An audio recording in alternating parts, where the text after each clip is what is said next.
Bienvenue dans ce cours des réseaux informatiques de l'année 2025-2026, présenté par l'ingénieur Ixon Talleyrand.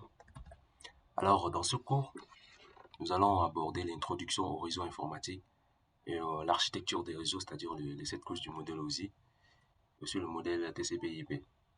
Donc, nous avons les 7 couches du modèle OSI, la couche physique, la couche liaison des données, la couche réseau, la couche transport, la couche d'application, la couche réseaux locaux et le réseau TCP/IP. Et nous allons également aborder les sockets. Alors, tout ça constitue le sommaire de ce cours. Donc, nous allons passer à l'étape de la définition du réseau. Donc, ce qu'il faut savoir, que le réseau est un ensemble d'ordinateurs, c'est-à-dire les périphériques, qui sont connectés et autonomes, ils sont entre eux. Alors, ce qu'il faut savoir, c'est que le réseau est un ensemble d'ordinateurs ou des périphériques et qui sont autonomes, interconnectés entre eux et qui sont situés dans un certain domaine géographique. Donc là, nous avons les différentes configurations des réseaux. Nous avons le hub qui est connecté à un switch, et le serveur connecté à un switch, et le hub est notre hub connecté, le plus connecté à un switch. Alors, les réseaux informatiques sont nés d'un besoin de faire communiquer des terminaux distants avec un site central et puis des ordinateurs entre eux. Donc en fait, dans un premier temps, ces communications étaient juste destinées au transport des données informatiques. Alors, alors qu'aujourd'hui, on se dirige plutôt vers des réseaux qui intègrent à la fois des données, mais en plus la parole et la vidéo. Donc ici, nous avons les différentes stations de travail. Donc, pour station, on appelle station, ce sont les postes de travail qui sont capables d'envoyer des données vers le réseau. Donc, on a par exemple le PC, on a le Mac, on a le Sun Terminal X, etc., etc. Voilà, les nœuds, dans le réseau, on parle de nœud, c'est une station de travail ou une imprimante. Ça peut être un serveur ou toute entité pouvant être passée par un numéro unique. Ici, nous parlons de serveur. C'est un dispositif central d'une fonction spécifique qui a le service des bases de données.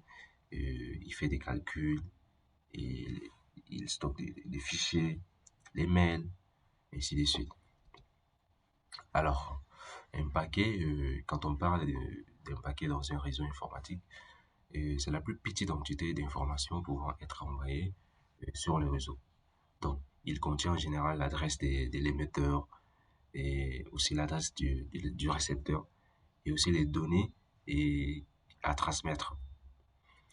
Euh, Toujours avec les petites définitions, la topologie.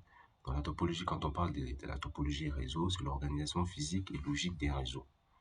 Donc, l'organisation physique concerne la façon dont les machines sont connectées. Donc, on a la topologie en bus, la topologie en anneau, en étoile, etc. La topologie logique montre comment les informations circulent sur les réseaux. Donc, on a les diffusions ou point à point. Ici, nous allons parler des réseaux homogènes. Donc, tous les ordinateurs sont des mêmes constructeurs. Donc, Apple par exemple. Et les réseaux hétérogènes sont les ordinateurs qui sont reliés au réseau, sont des constructeurs divers. Donc, par exemple, le câble Ethernet. Donc, c'est quoi un protocole? Un protocole est un ensemble de règles destinées à une tâche de communication particulière. Donc, ça veut dire que deux ordinateurs doivent utiliser le même protocole pour pouvoir communiquer entre eux. En d'autres termes, ils doivent parler le même langage pour se comprendre. Par exemple, le répéteur, le pont, les passerelles, tout ça. Donc, nous allons voir les types des réseaux. Donc, ici, nous avons plusieurs types de réseaux. Nous avons les réseaux LAN, qui veut dire le Local Area Network, et le réseau MAN, Metropolitan Area Network, et les réseaux WAN, qui sont le Wide Area Network, c'est-à-dire Internet. Donc, on évolue. Le LAN, c'est un réseau local d'entreprise, d'accord? Donc, il est constitué d'ordinateurs et des périphériques qui sont reliés entre eux et implémentés dans une même entreprise. Donc, c'est à caractère privé. Le LAN ne dépasse généralement pas la centaine de machines. Donc, ne déserte jamais au-delà du kilomètre. D'accord? Et il n'est pas à longue distance, à longue portée. Donc, il partage des ressources et le partage des ressources est ici fréquent. Et donc, les vitesses de transmission vont de 10 000 à 100 mégabits par seconde. Donc, nous allons plus tard analyser les différentes architectures des réseaux locaux, c'est-à-dire les I3E, 802.x. Dans ce qui concerne le MAN, Metropolitan Area Network, donc c'est un réseau métropolitain ou urbain. Donc il correspond à la réunion de plusieurs réseaux locaux, c'est-à-dire les LAN, à l'intérieur des mêmes périphériques, des mêmes périmètres plutôt, d'une très grande entreprise ou d'une ville par exemple, pouvant relier des points distants de 10 à 25 km. Donc en général, le câble coaxial est le support physique le plus utilisé dans ce type de réseau. Il existe également il existe une interconnexion qui nécessite quelques matériels particuliers conçus pour réunir ces différents réseaux et aussi pour protéger l'accès de chacun d'eux suivant des conventions préalables. Donc, le réseau MAN, le réseau MAN peut être un réseau, peut-être à la fois un réseau privé ou public. Il utilise un ou deux câbles de transmission. Il utilise une norme I3E 802.6. Il n'a pas de déroutage. Donc, nous avons une topologie en bus dont les ordinateurs, le computer 1, computer 2, qui sont connectés sur cette topologie en bus A, B. Donc, il suit une direction des bus de flow, une direction des flows du bus de A vers B, de B vers A. OK. Pour envoyer une information à un ordinateur à droite, il faut utiliser le bus A, sinon utiliser le bus B. Donc voilà la logique. Donc ici le réseau WAN, c'est-à-dire le réseau Wide Area Network, et lui il a une grande distance, c'est-à-dire à une grande portée. Et c'est un réseau multiservice, couvrant un pays ou un groupe de pays, qui est en fait constitué d'un ensemble des réseaux locaux interconnectés. Donc il faut savoir que le réseau WAN peut être privé ou public, et les grandes distances qu'il couvre, plusieurs centaines de kilomètres, font que les liaisons sont assurées par du matériel moins sophistiqué pour des raisons financières, et le débit s'en trouve un peu pénalisé. Maintenant, il est plus facile de comprendre pourquoi différentes structures des réseaux peuvent être, d'une part, exploitées localement et d'autre part, interconnectées pour en élargir le périmètre d'exploitation. Donc, le réseau WAN, l'étendue, donc il peut être étendu sur une région, un continent. Donc, il a un sous-réseau de commutation, c'est-à-dire l'ensemble des commutateurs qui sont reliés entre eux. Et donc, ici, nous avons un sous-réseau, c'est-à-dire le réseau LAN. D'accord? Ça, ce sont les ordinateurs, les machines hautes qui sont reliés au routeur. D'accord? Ils sont reliés au routeur entre eux. Donc, sur ce réseau, nous avons les LAN qui sont reliés au routeur. Et tout ça constitue le réseau WAN. Donc, un commutateur routeur, un ordinateur spécialisé qui permet d'acheminer des paquets. Donc, quelques topologies possibles des sous-réseaux. Nous avons la topologie en étoile, c'est-à-dire là, la topologie en anneau, cette topologie en arbre, d'accord, avec les différents racines, d'accord. Nous avons les feuilles, nous avons la topologie maillage, d'accord, la topologie anneau interconnecté, aussi le maillage le maillage irrégulier. Donc, les réseaux sans fil, c'est-à-dire le wireless network, sont différents du réseau mobile est avec installation simple. Donc le problème, c'est que le début de 1 à 2 mégabits par seconde, il y a un taux d'erreur plus élevé, il y a des interférences. D'accord? Des interférences. Donc, par exemple, euh, nous avons le fly rotor qui est là et le wire LAN, d'accord? Le réseau LAN local, ici le réseau LAN brut. Et ici, nous avons les stations de base où les ordinateurs sont connectés et vers un réseau filaire, d'accord? Ils utilisent des réseaux filaires. Nous avons les imprimantes et notre ordinateur, tous avec des périphériques qui sont interconnectés. Alors, euh, à ce niveau, on peut voir le débit du réseau. Nous avons également la portée, c'est-à-dire la distance. Donc, quand on prend par exemple la topologie en bus, le début est à 100 mégabits par seconde. D'accord? Et la portée est à 10 mètres. D'accord? La portée à 10 mètres. On prend le réseau LAN. Le réseau LAN, le débit est de 1 mégabit par seconde et à 1000. Donc, la portée est de 100 à 1 km. 1 km, ainsi de suite pour d'autres topologies réseau. Donc, cette fois-ci, nous allons entrer dans la topologie du réseau. Donc, comme nous avons dit, nous avons quelques types de topologies réseau. La topologie en nano, les ordinateurs sont connectés sur un réseau utilisant la topologie en nano. Nous avons la topologie en étoile qui est le plus utilisé, dont les ordinateurs sont connectés sur des nœuds. Voilà, et la topologie en bus. Donc, le réseau des types bus, c'est un réseau qui est ouvert à des extrémités. Ça veut dire que chaque PC est connecté par l'intermédiaire d'un connecteur spécial. Donc, certains périphériques, comme les imprimantes, peuvent également être directement liés au réseau. Ils doivent alors comporter une carte adaptateur réseau.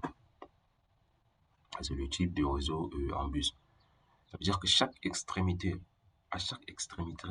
le réseau est terminé par une résistance et, qui est appelée le bouchon pour empêcher l'apparition des sillons parasites.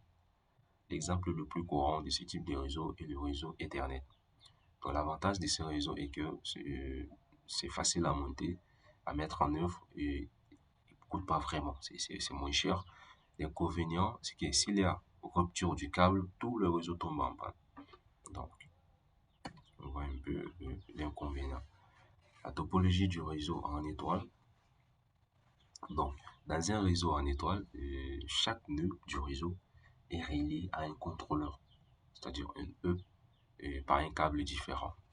Donc, le contrôleur, c'est-à-dire le E, est un appareil qui reçoit un signal de données par par une de ses entrées. Il va retransmettre ces signaux à chacune des autres entrées sur lesquelles sont connectés des ordinateurs, les différents ordinateurs ou les périphériques, voire d'autres contrôleurs. Donc, l'avantage avec ça, c'est que un nœud peut tomber en panne sans affecter les autres nœuds du réseau. Donc, c'est ça en fait l'avantage. Ça veut dire que ce nœud, il peut tomber en panne sans affecter les autres. Donc, l'inconvénient de ce type de réseau, c'est que l'architecture est plus coûteuse et que les réseaux en bus et en anneau. Donc, en effet, la longueur du câblage est importante. Donc, vous aurez besoin de plus de câbles, ce qui entraîne un coût supplémentaire. De plus, le contrôleur est un élément relativement cher. D'accord? D'autre part, une panne du contrôleur provoque la déconnexion du réseau de tous les nœuds qui sont reliés. Donc, nous allons aborder maintenant le réseau en nano. Donc, c'est un réseau local dans lequel les nœuds sont reliés en boucle fermée. Nous avons une boucle fermée. Donc, aucun de ces trois plans de câblage n'est idéal. Et le choix de l'un ou l'autre sera influencé par des questions de coût, des configurations du site auquel le réseau est destiné. Donc, pour optimiser le fonctionnement d'un réseau sans atteindre des coûts extraordinaires, on peut utiliser le conjointement euh, entre plusieurs architectures. Les petits réseaux sont souvent basés sur une seule topologie, mais les plus grands réseaux peuvent inclure les trois types.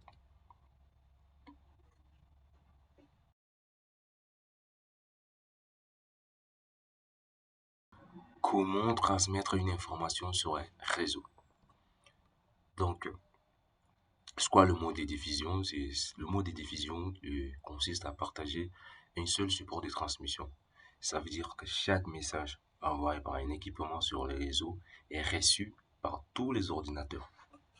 Euh, L'adresse physique ou l'adresse logique, c'est l'adresse spécifique qui est placée dans le message qui permettra à chaque équipement de déterminer si le message lui est adressé ou non.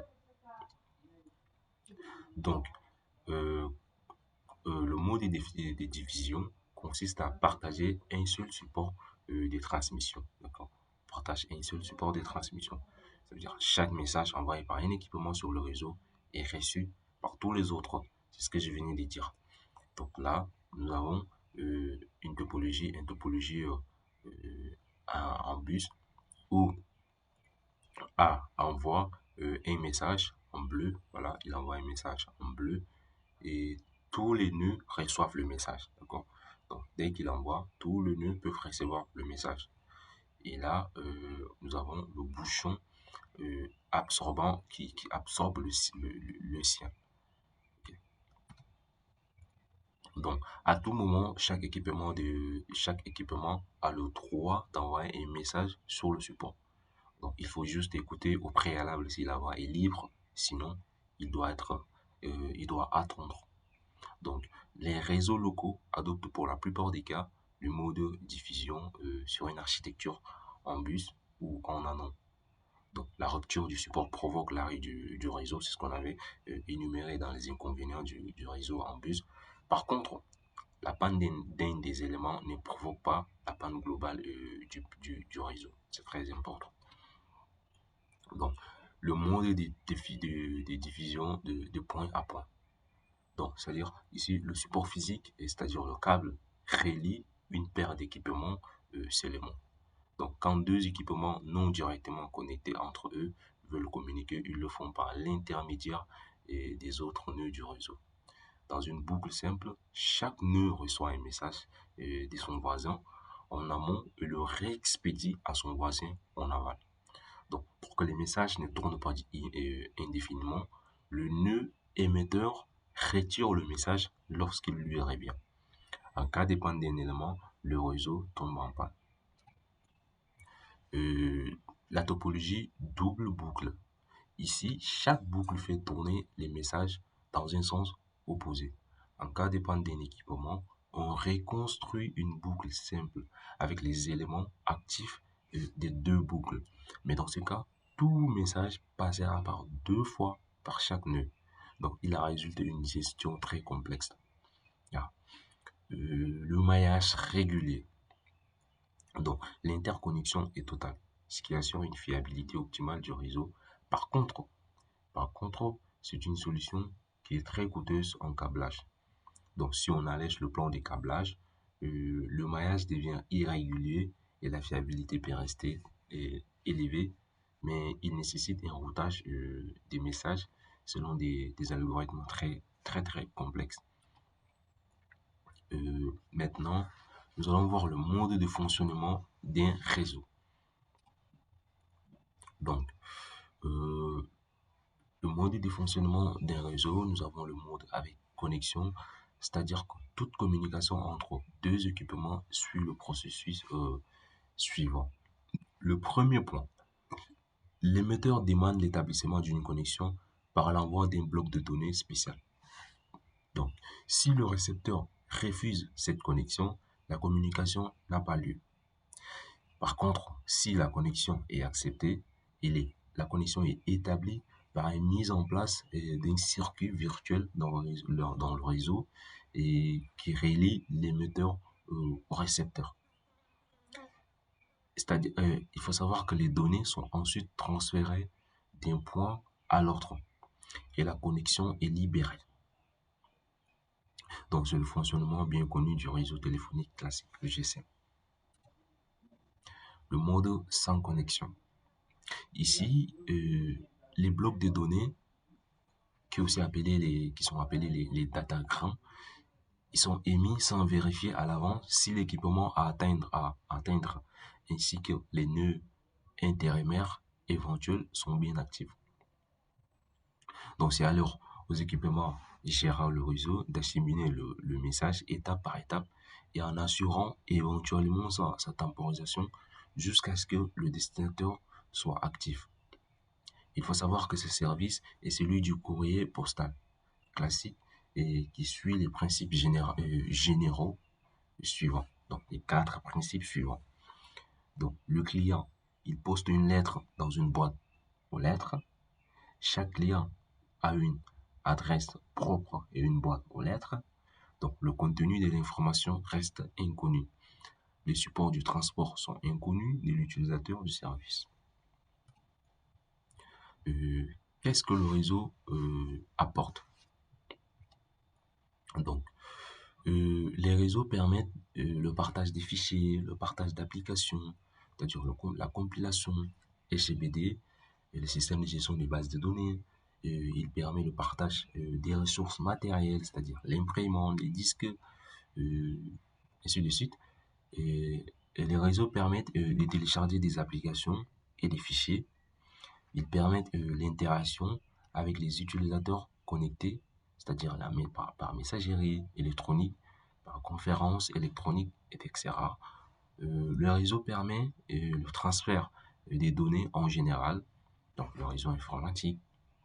Ils permettent également les transferts de la parole, des réseaux téléphoniques, les appels téléphoniques, les IP. Il permet également le transfert de la parole, de la vidéo et des données. Donc, le réseau numérique à intégration des services RNIS ou services IP. L'usage des réseaux. Donc, l'apport pour les entreprises, il permet de partager des ressources. Quand on parle des ressources ici, les imprimantes, les disques durs, les processeurs, etc. Donc, il permet de réduire les coûts. Par exemple, au lieu d'avoir une imprimante pour chaque utilisateur qui sera utilisé 1 heure par semaine, on partage cette même imprimante entre plusieurs utilisateurs. Donc, c'est vraiment important. Et ici, il faut remarquer que les grandes entreprises, non, plutôt les grands ordinateurs sont généralement 10 fois plus rapides et coûtent 1000 fois plus cher. Ce qu'il faut savoir que l'apport pour les entreprises également, il permet d'augmenter la fiabilité, dupliquer les données et les traitements sur plusieurs machines. Si une machine tombe en panne, une autre prendra la relève. Il permet également de fournir un puissant média de communication, email, VC, etc. Il facilite la vente directe via Internet. Donc l'usage, l'apport pour les individus. Ici, il permet un accès facile et rapide à des informations distantes. Donc des informations de type financier, notamment les paiements des factures, la consultation des soldes, etc. La recherche d'informations de tout genre, c'est-à-dire sur les sciences, les arts, la cuisine, le sport, etc. Il permet également un accès à des journaux et bibliothèques numériques dans les journaux comme les nouvelles, les news, tout ça. Il permet une communication entre les individus, la vidéoconférence, le courrier électronique, les groupes thématiques, les newsgroups, les clairs d'évêche, les chats, la communication poste à poste, peer-to-peer, la téléphonie et radio via Internet. Donc, il permet également les divertissements et jeux interactifs. Donc, la vidéo à la carte et toutes sortes de jeux. Donc, les jeux d'échecs, jeux de combat, etc. Il apporte également, il permet aux individus de faire des commerces électroniques, l'e-commerce, et la transaction financière, et de faire des achats en ligne à partir de son domicile. Donc, quels sont les logiciels réseau? Donc, euh, pour mettre en place un réseau, il faut un matériel, il faut des matériels et des logiciels. Donc, en ce qui concerne les logiciels, on a besoin d'implémenter un grand nombre de fonctions, notamment la fonction de détection et de correction d'erreurs, fonction de contrôle du flux, des routages, etc. Cela va pouvoir nous permettre de communiquer convenablement. Le problème avec ça, c'est que les fonctions à implémenter sont nombreuses et éléments complexes. Donc, quoi faire? Il faut regrouper les fonctions en modules, c'est-à-dire les diviser pour mieux régner. Donc, il faut réduire un problème complexe en plusieurs petits problèmes. Maintenant, comment faire le découpage? Il faut utiliser les techniques des génies logiciels, c'est-à-dire le couplage, la modularité et l'encapsulation. Donc, quand on fait quel est le résultat maintenant du découpage? On fait un découpage en plusieurs couches. Donc, une couche a un niveau égal et un niveau d'abstraction. Une couche N utilise les services de la couche N-1 et ses propres moyens pour offrir des services plus appropriés à la couche N plus 2, N plus 1 plutôt, pardon. Cela entre, c'est la relation entre les couches N et N-1. N correspond à l'utilisateur des services, N-1 il correspond au fournisseur des services. Donc, le nombre, le nom, la fonction des couches varie selon le réseau. Donc ici, pour envoyer et recevoir des bits sur un réseau, ne suffit pas pour communiquer convenablement. Communiquer, pouvoir interpréter l'information échangée et parler le même langage. Donc pour le langage, nous avons la syntaxe plus la sémantique. Il faut savoir que les messages envoyés doivent être interprétés correctement par le récepteur. Si les 8 premiers des messages contiennent l'adresse source et celui qui le reçoit considère les 8 derniers bits comme adresse source, il y aura un problème. Donc, pour pouvoir communiquer convenablement, les interlocuteurs doivent s'entendre sur les syntaxes et les sémantiques des messages échangés. Ici, on a besoin de protocoles. C'est quoi maintenant un protocole? Le protocole, c'est un ensemble des règles et des conventions qui décrivent la syntaxe et la sémantique des messages échangés et la façon dont la transmission se déroule. La syntaxe, ici, ce sont les différents champs qu'on trouve dans chaque message et le nombre de bits occupés par chaque champ.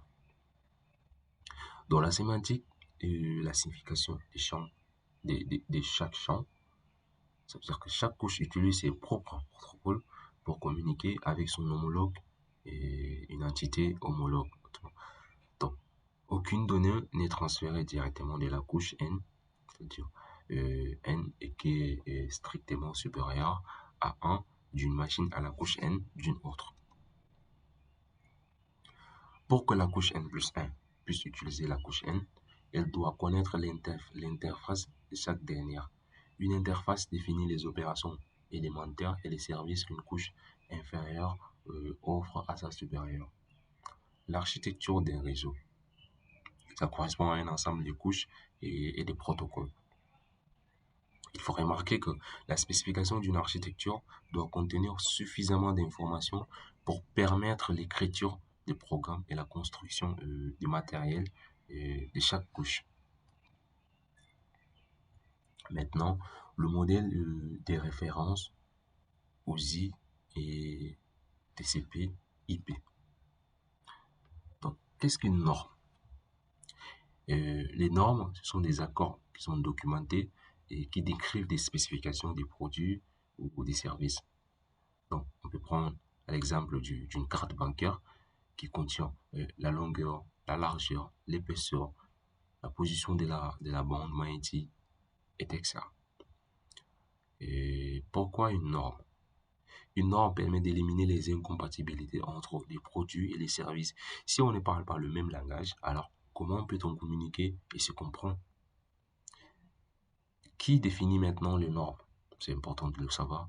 Nous avons les organisations, les organismes nationaux, c'est-à-dire les Standard Council of Canada, AFNOR, France, et il y a l'ANSYS, USA, et international ISO, et le norme international, qui est International Organization for Standardization. Donc, il y a deux grandes familles d'architecture et se disputent le marché. Nous avons la première provient du norme ISO et s'appelle OSI, Open System Interconnection. La deuxième est la norme TCP/IP. Donc, une troisième architecture plus récente est UIT, Union Internationale des télécommunications. Il s'agit de l'adaptation du modèle OSI pour prendre en compte le réseau à haut débit. Donc ici, nous avons les 7 couches du modèle OSI qui est là. Nous avons la couche application, la couche présentation, la couche session. Tout ça, toutes ces couches constituent, c'est à partir de ces couches que se passe le traitement d'informations. Nous avons la couche présentation, la couche réseau, la couche liaison des données et la couche physique. Donc ces couches permettent le transport des données. La couche physique, quant à elle, elle assure le transfert des bits. On trouve dans cette couche l'étude des interfaces des connexions, l'étude des modèles des multiplexeurs et concentrateurs. La couche liaison de données, quant à elle, elle est responsable de l'acheminement d'une donnée, d'une unité, pardon, il est responsable de l'acheminement d'unités des données appelées tram en assurant la meilleure qualité des transmissions possibles pour le protocole standard et le HDLC. La couche réseau, et lui, il permet de transporter des unités de données, des tailles fixes appelées des paquets. Bon, à l'exemple du protocole standard X25 et aussi le IP25. La couche transport, lui, il transporte des unités de données qui sont appelées des messages. Donc, il utilise le protocole TCP/UDP et aussi le TCP/IP. La couche session, il assure l'établissement et le contrôle des séances de communication. La couche présentation, lui, il fait la présentation globale et unifiée de l'information, interprétation, le cryptage, la compression des données. La couche application, lui, c'est une application spécifique comme le telnet et le protocole FTP, Air Login et aussi le service SSH. Donc, voici l'architecture TCP/IP. Et l'architecture TCP/IP est définie la défense américaine, le DoD. Et le but est la connexion de plusieurs réseaux utilisant des protocoles de communication différents et qui sont incompatibles.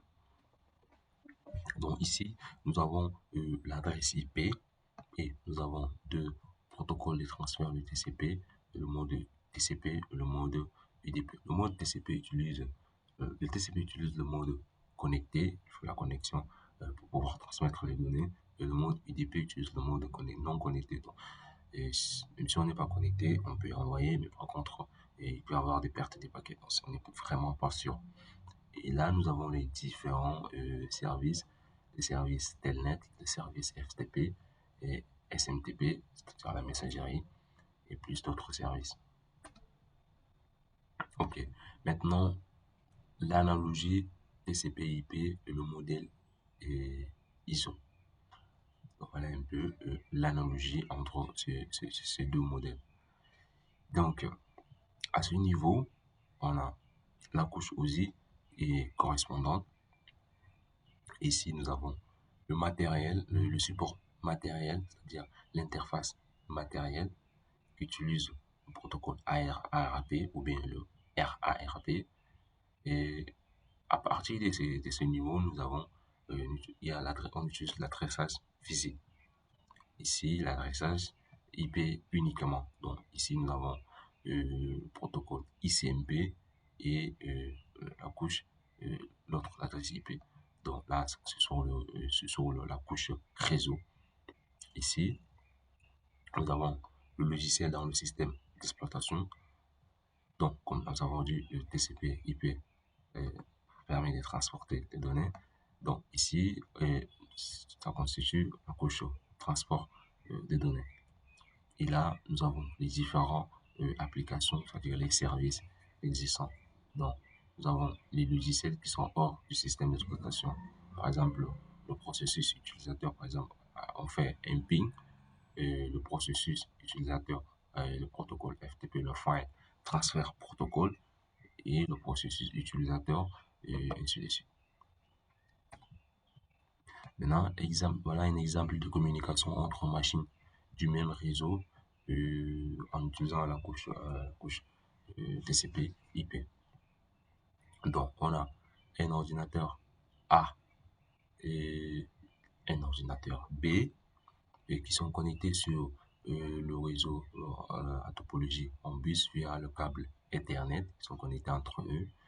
Et là, chaque machine a les mêmes spécificités. Par exemple, on a les clients FTP, les clients TCP, l'autre, la couche transfert TCP/IP, la couche IP, nous avons le IP, nous avons le driver Ethernet. Tous les deux, ils ont les mêmes spécificités. Donc, le protocole Ethernet lui permet d'acheminer les données. Le protocole IP pour l'adressage IP, le protocole TCP/IP pour le transfert des données et le protocole file transfer pour les services d'application. Donc ici, nous avons un exemple de communication. Il est important de comprendre la différence entre la communication virtuelle et la communication effective. Les processus pairs de la couche N conçoivent leur communication de façon horizontale grâce au protocole de la couche N, une communication virtuelle. La communication effective se fait avec les couches inférieures par l'interface. Voilà. Donc, ici, nous avons la transmission de données. Nous avons les différentes couches. D'accord. Le couche, ici, nous avons l'émetteur. D'accord. L'émetteur, et là, le destinataire. Et la couche, le protocole de couche 2, à ce niveau. Nous avons le protocole de couche 3, le protocole de couche 4, le protocole de couche 5. Là, nous avons l'interconnexion de deux réseaux différents. Donc, on a par exemple deux réseaux différents. On essaie de voir un peu, par exemple, on a un réseau local et qui sont interconnectés via le routeur. Donc, le routeur qui permet de faire le routage entre les deux via des adresses IP. Le driver Ethernet transporte sur le routeur. Le routeur maintenant on sort le token run et puis la communication établie. Donc la couche physique, ici j'ai le codage de l'information, la transmission des données, les multiplexeurs, le moyen de transmission, les différents modes de transmission, les modems, le réseau téléphonique pour la transmission des données. Voilà, merci d'avoir visionné cette vidéo. Si vous avez aimé, n'hésitez pas de liker, de vous abonner et d'activer la cloche de notification pour ne rater aucune de mes prochaines vidéos. Merci.